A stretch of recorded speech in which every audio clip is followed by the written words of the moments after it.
नमस्कार, मी सहयोगिता आणि आपण पाहता चाळीसगाव डांगांची ओळख सुराज्य मराठी. पाहुयात आजची खबरं. श्री क्षेत्र आढळवाडी येथे काल्याच्या कीर्तनाने अखंड हरिनाम सप्ताहाची सांगता. टाळ मृदुंगाचा गजर अन माऊली तुकोबांचा जयघोष. राजूर प्रतिनिधी सचिन लगड. हरिभक्त परायण गुरुवर्य कैलासवासी तुकाराम महाराज सदगीर यांचे शुभ प्रेरणेने व शुभ आशीर्वादाने अकोले तालुक्यातील पिंपळगाव नागपिंदा येथील आढळवाडी येथे काल्याच्या कीर्तनाने टाळ मृदुंगाच्या गजरात अन माऊली तुकोबांचा जयघोष करत अखंड हरिनाम सप्ताहाची सांगता करण्यात आली. हरिभक्त परायण अनंत महाराज काळे संगमनेर यांच्या कीर्तनाने श्रोत्यांना मंत्रमुग्ध केले.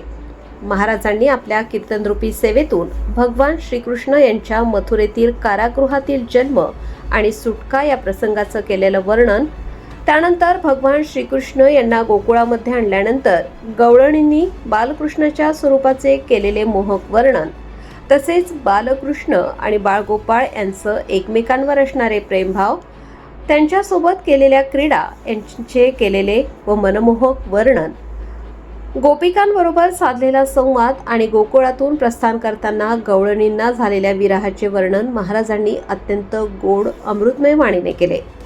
या अखंड हरिनाम सप्ताहाच्या निमित्ताने हरिभक्त परायण ऋतुजाताई बगनर, पी नागपिंदा आढळवाडी, संगीत विशारद हरिभक्त परायण गोरख महाराज सगभोर श्रीधाम वृंदावन, हरिभक्त परायण अमोल महाराज भोत रुंभोडी, भागवताचार्य हरिभक्त परायण पूजाताई कोंडार मवेशी, युवा कीर्तनकार हरिभक्त परायण साधनाताई कोरडे जुन्नर, हरिभक्त परायण चैतन्यगिरी महाराज केळी रुमणवाडी, गायनाचार्य हरिभक्त परायण राजेंद्र महाराज सदगीर आळंदी, तसेच शेवटी गायनाचार्य हरिभक्त परायण अनंत महाराज काळे संगमनेर आदी नामवंत कीर्तनकारांची हरिकीर्तने संपन्न झाली. प्रत्येक दिवशी काकडा जागर हरिपाठ कीर्तन तसेच अन्नदानाचे आयोजन करण्यात आले होते. शेवटी महाप्रसादाने सप्ताहाची सांगता करण्यात आली. या सप्ताह कालखंडात समस्त भजनी मंडळ, तरुण मित्र मंडळ, ग्रामस्थ व महिला भगिनींनी मोलाचे योगदान दिले.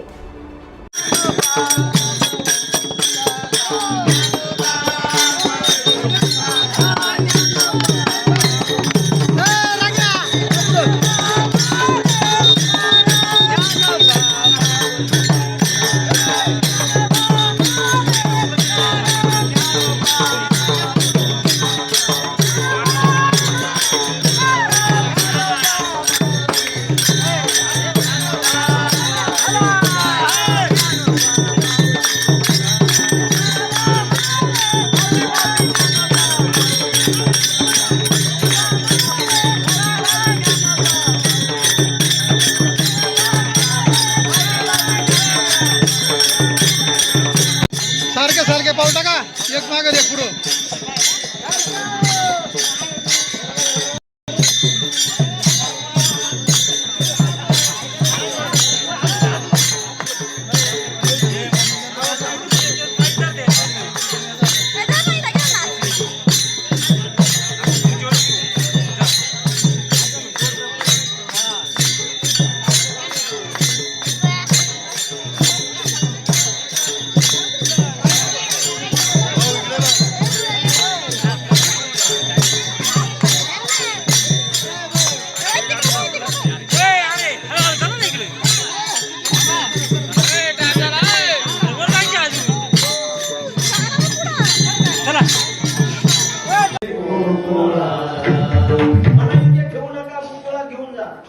वडिलांनी सांगितलं, अरे बाबा तुझं म्हणणं ठीक आहे, पण आम्ही तुरुंगात आहोत, वृक्षपाळ आहेत, कड्या कुंक लावलेले, आमच्या हातामध्ये बंधन आहे, कसे काय जमेल? देव म्हटला, बाबा त्याला उचलण्याचा प्रयत्न तर करा, उचलून तर बघा काय होतं ते. उचललेला पायीची बंधने गळली, देवाला टोपलीमध्ये घेतलं, वडिलांनी उचललं आणि एवढ्या धोधो पावसामध्ये भगवान कृष्णाला घेऊन वसुदेव गोकुळाच्या दिशेने निघाले. पण देव जन्माचा निसर्गाला इतका आनंद झालेला होता, धोधो पाऊस पडला आणि ते कंसानं अशी गोल फिरवली आणि खाली आपटला तर हातातून निसटली. जाताना काय सांगितलं, तुझा लागी वधी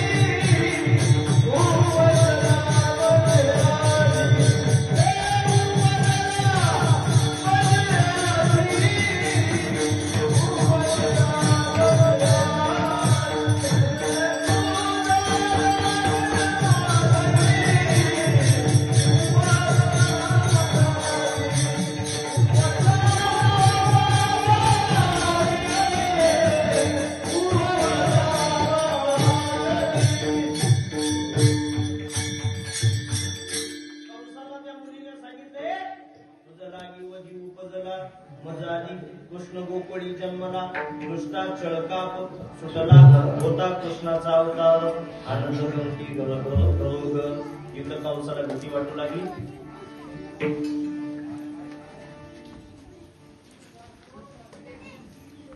पण गोकुळात काय झालं? गोकुळामध्ये यशोदेच्या जवळ नंद बाबाच्या त्या वाड्यामध्ये एका गवळणीनं देवाला पाहिलं. तिला इतका आनंद झाला तिला थांबवलं नाही. तिनं काय केलं? तो निरोप लगेच गवळणा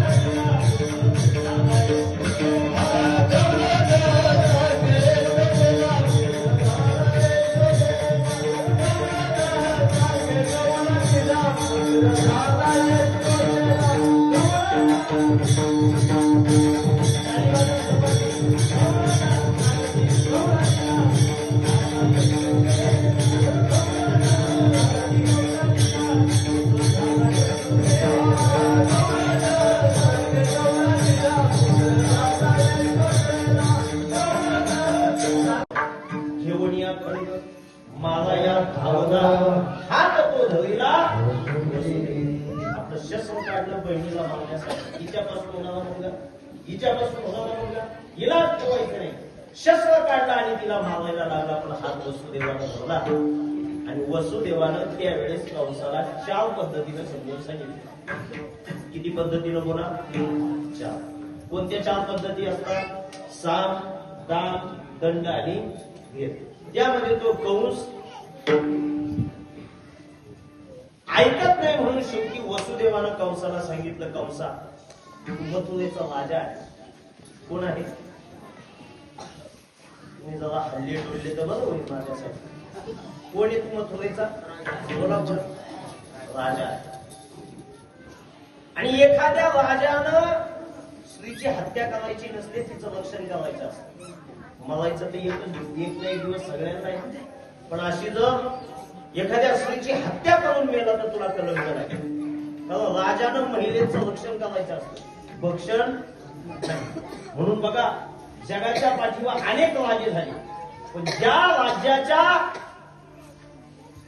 स्वराज्यामध्ये महिला सुरक्षित होती असा एकमेव राजे झाले, त्यांचं नाव शिवाजी महाराज आहे. राजे खूप झाले, पण या सगळ्या राजांमध्ये महाराज एकच, त्यांचं नाव शिवाजी महाराज.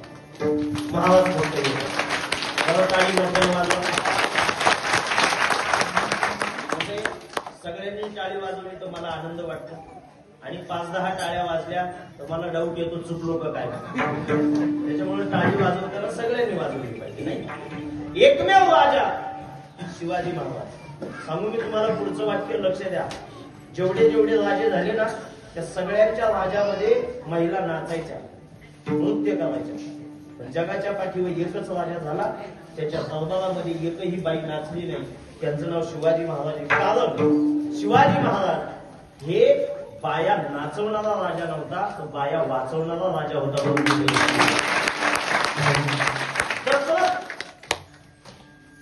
सॉरी, वसुदेव कंसाला सांगतात, कंसा तू राजा आहे, आम्हाला बंदिस्त ठेव, जन्माला आलेला प्रत्येक मुलगा तुझ्या हातात देतो. 6 मुलं कंसानं मारले, 7वा गर्भयोग मायेनं गोकुळात तो गर्भ गेला. 8वे देव जन्माला यायचे होते. तर देवकीची स्थिती आहे का? देवकीचे तेज दिसे जैसा सूर्य, कंसाचे हृदय देवकी अशी तेजस्वी दिसायला लागली. श्रावण महिना, अष्टमीची तिथी, मध्यरात्रीची वेळ. त्या मथुरेच्या त्या तुरुंगवासामध्ये देव अवताराला आले आणि नामदेव महाराजांना आनंद झाला. आणि नामदेव महाराज सांगतात, आयो निसंभव नोहे काही श्रमी, नामयाचा स्वामी प्रगटला. गोपाल कृष्ण भगवान की जय. पुरुषांचा आवाज येऊ द्या, सगळ्यांनी वरती हात करा. गोपाल कृष्ण भगवान की जय. गोपाल कृष्ण भगवान की जय. कुकुळामध्ये देव अवताराला आले. निसर्गाला आनंद झाला. धोधो पाऊस पडू लागला. कुकळा गायन करायला लागल्या, मोर नाचायला लागले, विजा चमकायला लागल्या आणि ढगांच्या गर्जना चालू झाल्या. पण मिठी मारून बसलेल्या आई वडिलांना भीती होती. कंसानं 6 मुलं मारली. 7वा गर्भ योग मायेनं गेलाय. आता 8वा अवताराला आलाय. यालाही कंस सोडायचा नाही. आणि त्यावेळेस देवकीनं वसुदेवाला सांगितलं, हो अशी मिठी मारून काय नसते, सोडा सोडा मिठी.